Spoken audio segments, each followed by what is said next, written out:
ඔන්න පුතේ නම් හොඳයි. දැන් ඔයාලා කරන්න ඕන දේ මම ආයෙ පාරක් නැවත කියන්නම් පුතේ. ඔයාලට මම දුන්නු අකුරු ටික ගලපලා මේ වචන ටික ඔයාලා ලියනවානේ. හරි ලියවන් පස්සේ හරි නම් පුතේ මට හරි කීයක්ද කියන එක ඔයාලා මට කියන්න ඕනේ. දාන්න chat එකේ දාන්නකො පුතේ. එතකොට ඊළඟ එක තමයි වැරදි ටික වෙන පාටකින් ලියා ගන්න. හොඳේ. එතකොට අනිත් එක තමයි දැන් දන්න වචන වල තේරුම ලියන්න කියවනේ. දන්න වචන වල තේරුම ලියවන හරිනම් හරියට දාගන්න නැත්නම් ඒකත් පුතේ වෙන පාටකින් ලියා ගන්න. එහෙනම් අපි පටන් ගමු. පළම් කියන වචනේ නේද අපි ලියුවේ. ඔන්න අපි දෙමළ අකුරු ටික අපි දාන්නවා. දැන් හරි ලේසි වලට මතකයි දැන්. ප ලිවා, ල ලිවා, ම ලිවා හල් කරන්නේ මෙහෙම කියලා දන්නවා. නේ දෙක. ඊට පස්සේ අපි කඩල් කියන එක ලියනවා ක ලිවා පොඩ්ඩක් කියන පුතේ. හරි.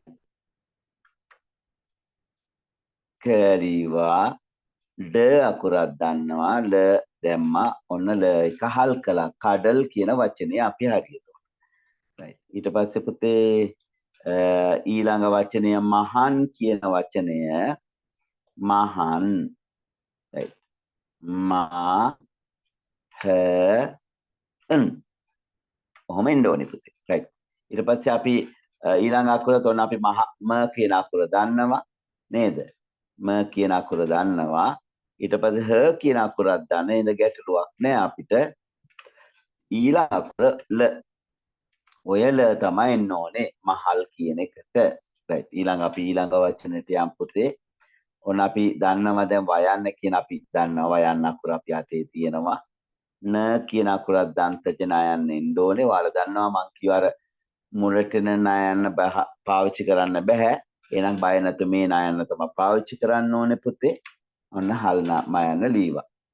right. ඊට පස්සේ පුතේ ඊළඟ එකත් අපි දන්නවා මරම් කියන වචනේ තියෙන්නේ. එහෙනම් මරම් කියන ම අකුර දන්නවා. ර අකුරක් දන්නවා. ම අකුර දෙනවා. මේක රායන දෙකකින් එකක් එන්න පුළුවන්. අපි ඒක ටිකක් පුරුදු වෙලා තමයි හරි ගස ගන්න. නමුත් මේ රායන තමයි මරම් කියන මරම් කියලා තමයි මේ කියවන්නේ. ඒතොර හරි ඊළඟ එකත් අපි ලේසි දන්නවා. ව අකුර අපි ගත්තම වනම් එකට ගත්ත ව අකුර තියෙනවා. ඊට පස්සේ ය අකුර සිංහල භාෂාව වගේම යන හින්දා එකත් අපිට මතකයි. ල අකුර ඔන්න වයල් කියලාත් ලීවා. right. ඊට පස්සේ මම ඔයාලට කීවා හැම වෙලේම වචනයක මුලට පුතේ නයන්න මේ අකුර ලියන්න ඕනේ කියලා කිව්වා. එන මේ අකුර ලියවා. හ අකුරත් අපි දන්නවා.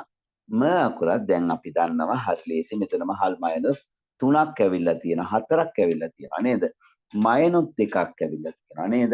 එහෙනම් ක අකුර ඇවිල්ලා තියෙනවා. හ අකුරු ඇවිල්ලා තියෙනවා. 4ක් 3ක් විතර.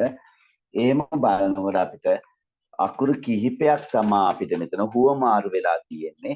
ඒ නිසා ඒක මං හිතන විදිහට ඔයාලා ලෙහෙසියම පහසුවෙන්ම ලියන්න ඇති කියලා හිතනවා. හරිද එහෙනම්? හරි මට කියන්න පුතේ මේකේ ගියාද කියලා. එහෙනම් පුතේ අපි ඔන්න වචන ටික හරි වැරදි බැලුවා. හැමෝම වගේ ගොඩක් හොඳයි. Taman හරියට ලියලා තියෙනවා.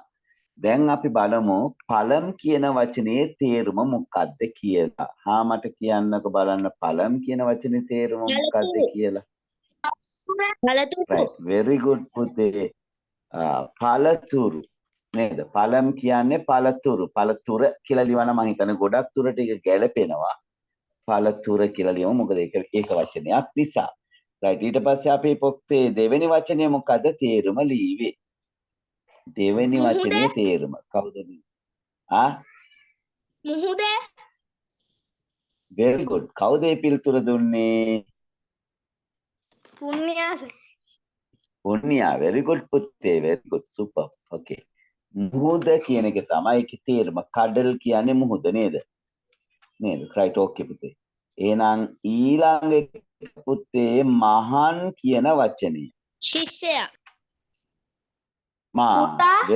මහාන් කියන්නේ ශිෂ්‍යයා නෙමෙයි. මහාන් කියන්නේ very good. කවුද කිව්වේ පුතේ? පුණ්‍යා. කවුද? සිනිල්. ඕකේ. දෙන්නෙක් කිව්වා නේද පුතේ? රයිට්. very good පුතේ. පුතා තමා පුතේ මහන් කියලා කියන්නේ. රයිට්. ඊළඟ වචනේ මොකද්ද පුතේ? මහල්. දුව. දුව. මහල්. දුව. very good පුතේ. දුවට කියන්නේ මහල් කියලා. සුපර්. ඔයාලා හොඳයි. ඇත්තටම හොඳයි. රයිට් ඕකේ. ඊළඟ වචනේ මොකද්ද පුතේ? වන. වනම්. වනම් කියන්නේ මොකද්ද? 4 වසර ළමයෙක් නම් මේකේ තේරුම කියන්නම ඕනේ. දෙවෙනි පාඩම ඔයාලගේ 4 වනය very good පුතේ. බලන්න ඒක හරි ළඟ යනවා නේද? වනම් කියන එක යායන්න හල්මයන් යායන්න විතරයි දාන්නේ. නේද පුතේ? වනය කැලෑව කියලා තිබුණත් හරි. රයිට් ඕකේ. දැන් කියන්නකො මට ඊළඟ වචනේ මරම් කියන එකේ තේරුම මොකක්ද? ගස. very good පුතේ. ඒක නම් හැමෝම ලියලා නේද? ඕකේ පුතේ. ඊළඟ වචනේ තේරුම මට කියන්නකො බලන්න බලමු මේක කවුද ලියලා තියෙන්නේ කියලා. වයල් කියන්නේ මොකක්ද? කුඹුර. very good. කවුද කිව්වේ ඒක? පුණ්‍යාස. පුණ්‍යා. very good පුතේ. very good. කුඹුර පුණ්‍යට මතකයි නේ. අපි ඉගෙන ගත්ත වචන ටික නේද පුතේ? very good පුතේ. හරි. ඊළඟ වචනේ මොකක්ද පුතේ? නියපොත්ත. නියපොත්ත. very good. super. ඇත්තටම හොඳයි. එහෙනම් හොඳයි පුතේ ඔයාලා හැමෝම නියපොත්ත කියන එක තමයි නහම් කියන එකේ තේරුම. දැන් ඔයාලා පුතේ මං කියවනේ ඔයාලා මේකේ නොදන්න වචන පුතේ වෙන පාටකින් ලියා ගන්න. එතකොට ඔයාලා පාඩම් කරගන්න ලේසි. මම හිතන්නේ මේකේ වචන එකක් හෝ දෙකක් ගොඩක් දුරට හැමෝම දන්නවා. වචන එකක් හෝ දෙකක් වැඩිම මොන 3ක් විතර ඇති පාඩම් කරන්න. ඒ හින්දා ඒක පාඩම් කරගන්න ලේසි. එහෙනම් හොඳයි පුතේ. අපි ඊළඟ අභ්‍යාසෙට යමු. හරි පුතේ නම් ගොඩක් හොඳයි. අපි යන් ඊළඟ අභ්‍යාසෙට නේ. right. ඔන්න මම දෙනවා ඔයාලට වචන ටික ඉක්මනට ලියන්න. මාත් එක්කම ලියමු පුතේ.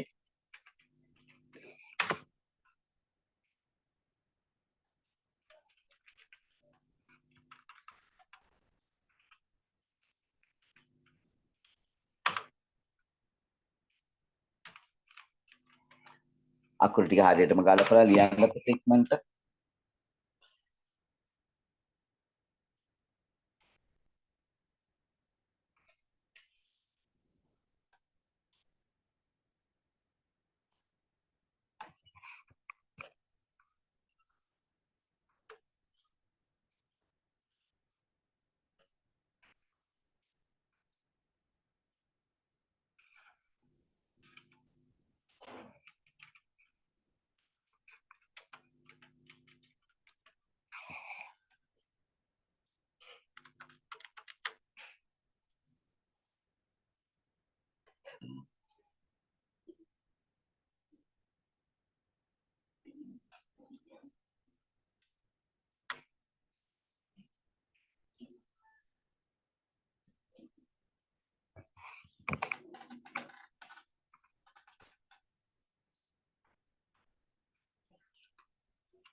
ඔයාලා පුතේ මේ ටික ලියන්න. ලියලා ඉවර වුණ ගමන් රේස් එකෙන් දාන්න පුතේ.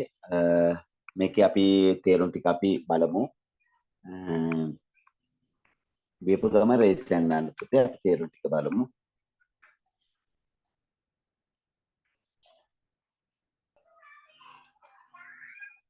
හරි පුතේ බලන්න මේකේ තේරුම් ටික අපි ඉක්මනට බලමු. වචන ටික ගලපගෙන යන් ඉක්මනට. ඔයාලා දන්නවා බලන්න.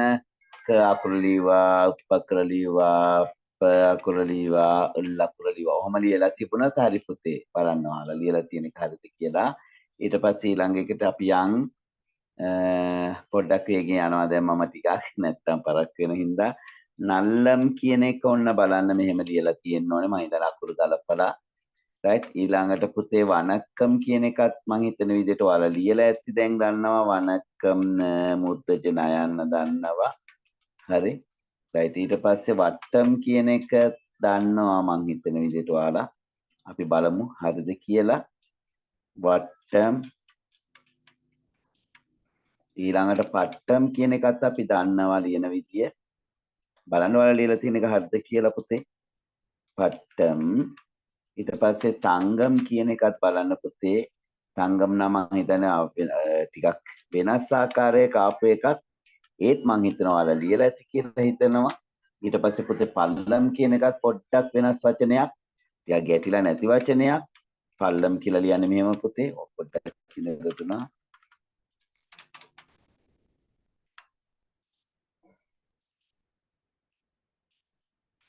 පල්ලම්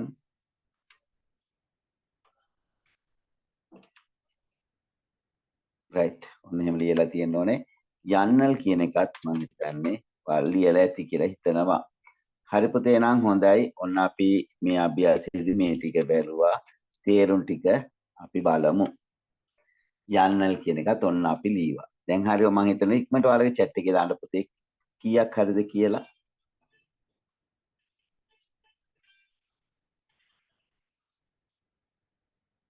අපි තේරුම් ටිකක් බලමු පුතේ හරි වැරදි ටික බලලා කියන්න